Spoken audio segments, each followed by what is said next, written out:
ભગવાનજીભાઈ ગરગટિયા, ધારાસભ્ય માંગરોળ, આજ રોજ માંગરોળ વિધાનસભાના સક્રિય કાર્યકર્તાનું સંમેલન માળિયા મુકામે યોજવામાં આવેલું, જેમાં 90% જેવી સક્રિય સભ્યોની હાજરી રહી અને આગામી પાર્ટીના જે કાર્યક્રમો છે, આવતીકાલે બાબા સાહેબ જન્મજયંતિ એ ઉપરાંત વન નેશન વન ઇલેક્શનના કાર્યક્રમો અને અન્ય પાર્ટીના કાર્યક્રમોનું આયોજન માટે ત્યાં સંમેલન હતું અને ખૂબ સારી સંખ્યામાં કાર્યકર્તાએ ભાગ લીધો અને હાજર થયા અને આજના વક્તા તરીકે આદરણીય આરતી ફળદુ સાહેબ ખૂબ જ માર્ગદર્શન આપ્યું અને જિલ્લા ભાજપના પ્રમુખ તથા વેલજીભાઈ અને તમામ આગેવાનો આ કાર્યક્રમમાં હાજરી આપી.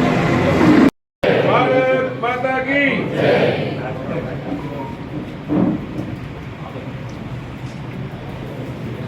हेलो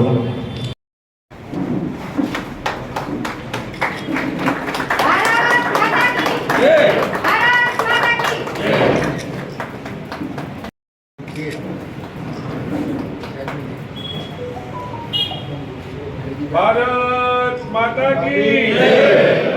वंदे मातरम वंदे मातरम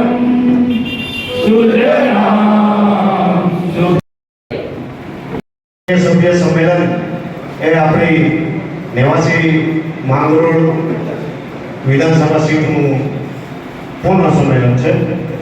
तो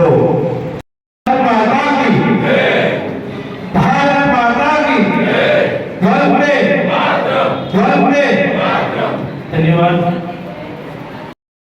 मुजब દીપ પ્રાગટ્યથી આપણે કાર્યક્રમની શરૂઆત કરીએ. સુધીના અગ્રણીઓ તેમજ આજનું સંમેલન જેમના માટે આયોજન કરવામાં આવ્યું છે એમાં આજના આ સક્રિય કાર્યકર્તા સંમેલનમાં ઉપસ્થિત આપણા જિલ્લા ભાજપના પ્રમુખ શ્રી ચંદુભાઈ, મારા માર્ગદર્શક શ્રી ફળદુ સાહેબ, આપણા લોકપ્રિય સાંસદ શ્રી રાજેશભાઈ, વેલજીભાઈ અને આપણા સાંસદ શ્રી એપ્લિકેશનમાં તેનું રિપોર્ટિંગ કરવાનું છે. ત્યાં સુધી તમે જાશો સરળમાં રિપોર્ટિંગ નહીં કરો ત્યાં સુધી આપણું તમે ક્યાં કોઈ ખબર નહીં પડે.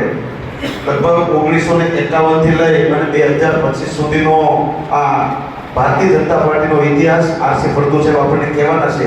સક્રિય સંમેલન છે.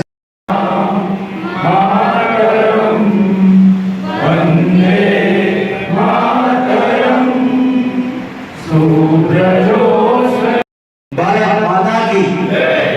જ્યારે અહીંયા આપણા પ્રદેશના પૂર્વ અધ્યક્ષ અને આપણા સાંસદ અને આપણા યજમાન ધારાસભ્ય શ્રી હાજર હોય અને માળિયામાં મોડો હોકારો ન હોય, બે હાથ ઊંચા કરી અને આપણે આરસી સાહેબને આપણા મહેમાનોને આવકારશું. બોલો ભારત માતા કી જય. ભારત માતા કી જય.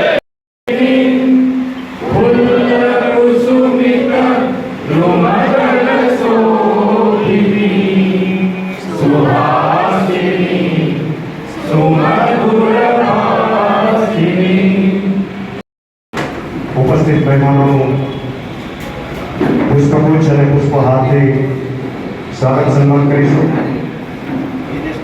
પ્રકાશભાઈ, એ કઈ રીતે કરવું છે તો એમાં આપ બધાનો પુરુષાર્થ અને આપ બધાની મહેનત જ કારણભૂત છે. તો એ ઉપસ્થિત તમામ સક્રિય સદસ્યો ક્રાંતિની ધારામાં રાષ્ટ્રવાદી લહેરો આ દેશની અંદર વહેવડાવવામાં એની શરૂઆત નથી. જોડાય છે, સમજાય છે, બરાબર. આ તો કોઈ કદર કરો. રાષ્ટ્રીય ઉપાધ્યક્ષ મોરચાના ઉપાધ્યક્ષ વેલજીભાઈ, આપણા પૂર્વ પ્રમુખ ઠાકરસિંહભાઈ, મંડળના અધ્યક્ષ શ્રી પ્રકાશભાઈ, અર્જુનભાઈ, દિનેશભાઈ અને આપણા પૂર્વ મહામંત્રી ડીકે સાહેબ ખ્યાલ રાખતો હતો. 15-20 મિનિટ નજીક ખેંચે તો મને મજા આવે અને મારું આડું પોતે અને તો મહામંત્રીશ્રીનું સ્વાગત કરે છે. બંનેનો ખૂબ ખૂબ આભાર. અને ચાલુ મહામંત્રી હતા નિવૃત્ત થયા એટલે ચાલુ હવે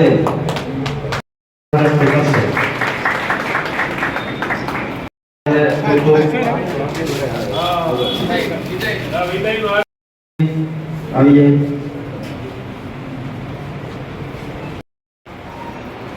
બરાબર. કાનભાઈ જોટો આવી જાય. 30 જેટલા માળિયા વિધાનસભામાં આરસી સાહેબ અમારે સક્રિય સભ્યો નોંધાયેલા છે તેના મેક્સિમમ લોકો અહીં હાજર હોય આપ સૌને હું આવકારું છું અને આવતા દિવસોમાં ભારતીય જનતા પાર્ટીના જે કાર્યક્રમો છે તે આપ સૌ સાથે